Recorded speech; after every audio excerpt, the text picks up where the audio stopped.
Hello, you're listening to Oscar's radio show. I am Oscar, and this is another episode of my radio show. Woo! Now I'm going to bring up a topic about simulation theory. This is another interesting thing that I've come across on the internet a little while ago, and I reckon that it's bloody good.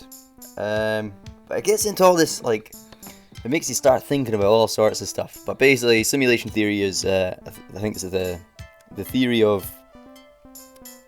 kind of like the Matrix, we're all living in some sort of simulation, be it a computer-based simulation or something else.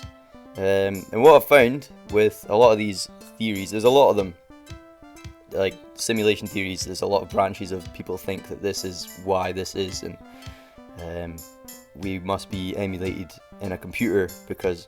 But I was thinking, like, if we're in an emulation or a simulation, we don't know what is running us, what is running in this, like what is the,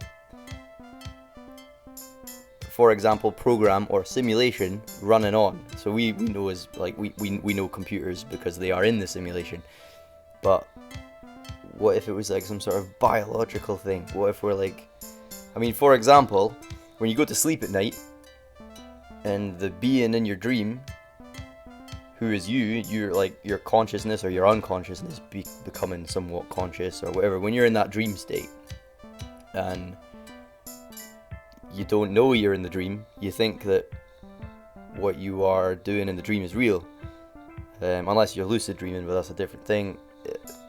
You believe that what was happening to you in the dream is happening to you somewhat. You don't really ever become aware that you're dreaming, and technically that's a simulation of sorts. Your brain is simulating a reality that you are in that sense. So I guess that's an easier way of understanding simulation theory in its basic kind of sense. You're running a simulation, but that's not running a computer. That's running inside your own brain, your own biological grey matter, you know.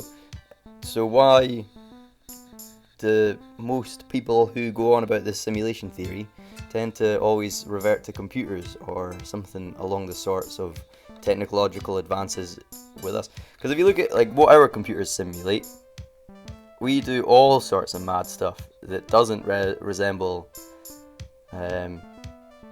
our, like, this current plane of existence. And then, like, there's like loads of simulation theories and stuff saying, I think there was a Rick and Morty episode on it. They go into it quite a lot, like your simulation inside a simulation inside a simulation.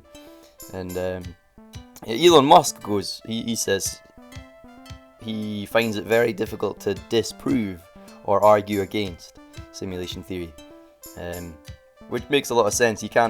There's something else about, you can't ever argue that anybody else is real outside of your own consciousness, because you know, they're separate entities to you. You can't, in your own head, prove that they exist as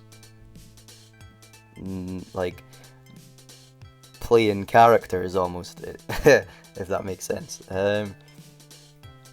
It's hard to get this stuff out of my head into words. This is like, you know, you're thinking so fast and you're like, oh, this is like an idea that I've got in my head and it won't come out as words. But yeah, I hope that I've conveyed the sort of whole idea of simulation theory to you and given you something else to think about. If you didn't already know it, it's mega interesting stuff. You should probably look into it a little bit more. I've done quite some research and thinking about stuff. I just sit about and think about things sometimes. I imagine most people do. I hope most people do. And I find that quite interesting. Maybe it sent you to sleep, but whatever you've used this radio show for, I hope it has achieved its goal. Here is the next song, and as usual, I hope you thoroughly enjoy it.